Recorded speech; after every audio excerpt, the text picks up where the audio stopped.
ನಾಲ್ಕು ಜನ ಇದ್ರೇನೆ ಒಬ್ಬನಿಗೆ ಸಾಥ್ ಕೊಡ್ಬೇಕಾ 4 ಜನ ಇರಲೇಬೇಕು. ಆ 4 ಜನನೇ ಎಲ್ಲ ಕೆಲಸಗಳು ಆಗ್ಬೇಕಂತ ಕೆಟ್ಟದನ್ನ ಹೊರಗೆ ಹಾಕ್ಬೇಕು, ಒಳ್ಳೆಯದನ್ನ ಸ್ವಾಗತ ಮಾಡ್ಕೋಬೇಕು. ಆ ಕೆಲಸ 4 ಜನರಿಂದ ಪ್ರಾರಂಭ ಆಗ್ತದೆ. ಯಾವುದನ್ನ ಕೂಡ ಹೀನಾಯವಾದ ಮಾತುಗಳನ್ನು ಆಡೋದ್ರಲ್ಲಿ ಯಾವುದೇ ನಾಯಕರು ಕೂಡ ಇದು ಸಭ್ಯತೆ ಅಲ್ಲ.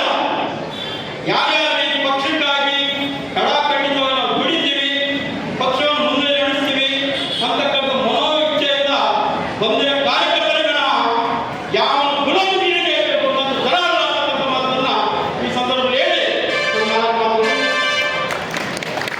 ಗೊತ್ತಿದೆ ಅಂದ್ರೆ ನಿಮಗೆ ಬೂತ್ ಕಾರ್ಯಕರ್ತರು ಹೋಗಿ ಮನೆ ಮನೆಗೆ ಹೋಗಿ ಕೈ ಕಾಲು ಹಿಡಿದು ಅಪ್ಪ ಅಮ್ಮ ಬಿಜೆಪಿ ಗೆಲ್ಸಿ, ನಮ್ಮ ಪಕ್ಷ ಗೆಲ್ಸಿ, ನಮ್ಮ ಅಭ್ಯರ್ಥಿ ಗೆಲ್ಸಿ ಅಂತ ಕೈ ಕಾಲು ಹಿಡಿದು ಓಟ್ ಹಾಕಿಸಿ ನಿಮ್ಮನ್ನು ಗೆಲ್ಸಿ ತಾಲೂಕು ಪಂಚಾಯತಿ ಮೆಂಬರ್ಗಳು, ಜಿಲ್ಲಾ ಪಂಚಾಯತಿ ಮೆಂಬರ್ಗಳು, MLA ಮಾಡೋದಕ್ಕೆ ನಾವು ಹೋರಾಟ ಮಾಡ್ತಾ ಇದ್ದೀವಿ. ಸಾಮಾನ್ಯ ಕಾರ್ಯಕರ್ತರು ನೀವು ಆ ಪಕ್ಷಕ್ಕಾಗಿ ದುಡಿದು ನಿಮ್ಮನ್ನು ಗೆಲ್ಸಕ್ಕಾಗಿ ದುಡಿಯೋದನ್ನ ಅಸಮರ್ಥರಂತ ಕರೀತೀರ. ಯಾವ ರೀತಿ ಅಸಮರ್ಥರೇ? ನೀವು ಬೂತಲ್ಲಿ ಹಿಡ್ಕೊಳಕ್ಕಾಗಿದೆಯಾ?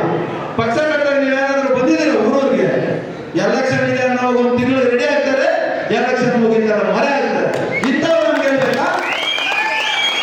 ಇಂಥವ್ರಿಗೆ ನಾವು ಪಕ್ಷ ನಿಷ್ಠೆ ಕಲಿಬೇಕಾ? ಪಕ್ಷ ನಿಷ್ಠೆಯನ್ನ ನಾವು ಕಲಿಸೋ ಅವಶ್ಯಕತೆ ಇಲ್ಲ. ನಮ್ಮ ಬ್ಲಡ್ ಅಲ್ಲಿ ಇರೋದೇ ಬಿಜೆಪಿ. ಹುಟ್ಟು ಬಿಜೆಪಿ, ನಡೆಯೋದು ಬಿಜೆಪಿ, ಜೀವನದ ಬಿಜೆಪಿ. ಬಿಟ್ಬಿಟ್ರೆ ಬಿಜೆಪಿ ಬಿಡ್ತೀವಿ. ಜೀವ ಬಿಟ್ಟಾಗೆ ಬಿಜೆಪಿಗಾಗಿ ದುಡಿತೀವಿ, ಬಿಜೆಪಿಗಾಗಿ ಹೋರಾಡ್ತೀವಿ. ಇದರಲ್ಲಿ ಎರಡನೇ ಮಾತಿಲ್ಲ.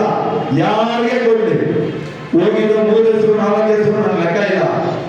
2,10,000 ಮತದಾರರಲ್ಲಿ ಭಾರತೀಯ ಜನತಾ ಪಾರ್ಟಿ ವರಿಷ್ಠರು ಗುರುತಿಸಿ ಯಾರಿಗೆ ಗೌರಿಬಿದನೂರು ಅಧ್ಯಕ್ಷರು, ಮಂಡಲಾಧ್ಯಕ್ಷರು ಅಂತ ಹೇಳಿದ್ರೆ ಆ ಕೆಲಸ ಅವ್ರ ಜೊತೆ ನಾವು ನಿಂತು ಶ್ರದ್ಧಾ ಭಕ್ತಿಯಿಂದ ಮಾಡೋಕ್ಕೆ ನಾವು ತಯಾರಿದ್ದೀವಿ. ಪಕ್ಷ ಕಸ ಬಿಡಿಸೋ ಕೆಲಸವನ್ನು ಮಾಡಕ್ಕೆ ರೆಡಿ ಇದೀವಿ, ಇನ್ನೊಂದು ಜವಾಬ್ದಾರಿ ಕೊಟ್ಟರು ಮಾಡಕ್ಕೆ ರೆಡಿ ಇದೀವಿ. ಇಲ್ಲಪ್ಪ ನೀನು ಎಲೆಕ್ಷನ್ ಇಲ್ಲ ಅಂದ್ರೆ ಅದಕ್ಕೂ ರೆಡಿ. ಏನ್ ಕೊಟ್ಟರೆ ಅದನ್ನು ನಿಭಾಯಿಸಿ ನಾವು ನಿರ್ವಹಿಸಕ್ಕೆ ರೆಡಿ ಇದ್ದೀವಿ.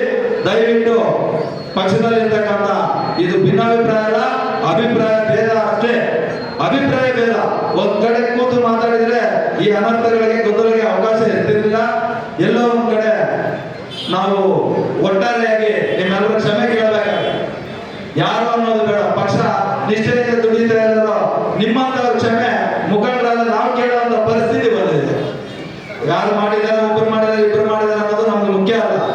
ನಿಮ್ಮ ಹತ್ರ ಈ ವೇದಿಕೆಯ ಮೂಲಕ ಕ್ಷಮೆ ಕೇಳ್ದ ಮತ್ತೆ ಇಂಥ ಸಭೆಗಳಿಗೆ ನಮ್ಗೆ ಅವಕಾಶ ಬೇಡ ಅಂತ ಹೇಳ್ಬಿಟ್ಟು ಸಾಮಾನ್ಯ ಕಾರ್ಯಕರ್ತರಾದ ನಾವು ಭಾರತ್ ಮಾತಾಗೆ ಜಯ ಅನ್ನೋ ಪಕ್ಷದಲ್ಲಿ ಇರೋದೇ ನಮ್ಗೆ ಹೆಮ್ಮೆ. ವಿಶ್ವ ನಾಯಕ ನರೇಂದ್ರ ಮೋದಿ ಅವರೇ ನಮ್ಗೆ ಸ್ಫೂರ್ತಿ. ಅವರ ಒಂದು ನೇತೃತ್ವದಲ್ಲಿ ನಾವು ಕೆಲಸ ಮಾಡಕ್ಕೆ ವಿಶ್ವದಲ್ಲೇ ದೊಡ್ಡ ಪಕ್ಷದಲ್ಲಿ ಇದ್ದೇವೆ ಅನ್ನೋ ದೊಡ್ಡ ಹೆಮ್ಮೆ ಬೇಕ್ರಿ. ಅದಕ್ಕಿಂತ ದೊಡ್ಡ ಪದವಿ ನಮ್ಗೆ ಯಾವುದೂ ಬೇಕಿಲ್ಲ. ಅದಕ್ಕಿಂತ ದೊಡ್ಡ ಪದವಿನೇ ಇಲ್ಲ. ಯಾವ ಜಾತಿ ನೋಡಿ ಇನ್ನೊಂದು ನೋಡಿ ಕೊಡೋದು ನಮ್ಗೆ ಬೇಕಿಲ್ಲ. ಜಾತಿ ಅನ್ನೋದು ನಾನು ಹುಡ್ತಾ ಬಂದಿರೋದು, ನಾನು ಪಾಲಿಸ್ತಾ ಇರೋದು ನಾನೊಬ್ಬ ಹಿಂದೂ. ಜಾತಿ ನೋಡಿ ಕೊಡೋದಲ್ಲ, ಸಾಮರ್ಥ್ಯ ನೋಡಿ ಕೊಡ್ಬೇಕು. ಇಲ್ಲ ಅವರ ದುಡ್ಡಿಲ್ಲ ಇನ್ನೊಂದಿಲ್ಲ ಅಂತ ಹೇಳ್ತೀರಲ್ಲ, ದುಡ್ಡಿಗೆ ಹೇಗೆ ಬಂದಂತ ನಾವು ಮಾತಾಡ್ತೀವಿ. ನಿಮ್ಗೆ ದುಡ್ಡು ಹೆಂಗ್ ಬಂತು ಅಂತ ನಾವು ಮಾತಾಡಿದ್ರೆ ಈ ವೇದಿಕೆ ಬೇಡ, ಬೇರೆ ಕಡೆ ಮಾಡೋಣ. ಈ ವೇದಿಕೆ ಮೂಲಕ ಕೆಲವರು ಹೇಳ್ತಾ ಇದ್ದೀವಿ, ಅರ್ಥ ಮಾಡ್ಕೊಳ್ಳಿ. ಪಕ್ಷದಲ್ಲಿ ಇಂಥ ವೇದಿಕೆಗಳು ಕೊಟ್ಟು ಪಾಲಿಶನ್ಗಳು ಕೊಟ್ಟು ನಿಮ್ಮ ದೇವರಿಗೆ ಕಾರ್ಯನಿರ್ವಹಿಸಬೇಡಿ. ಭಾರತೀಯ ಜನತಾ ಪಾರ್ಟಿ ಯಾವಾಗಲೂ ಕಾರ್ಯಕರ್ತರ ಜೊತೆ ಇರುತ್ತೆ, ಕಾರ್ಯಕರ್ತರ ಜೊತೆ ಹೋರಾಡುತ್ತೆ. 2028ರ ವಿಧಾನ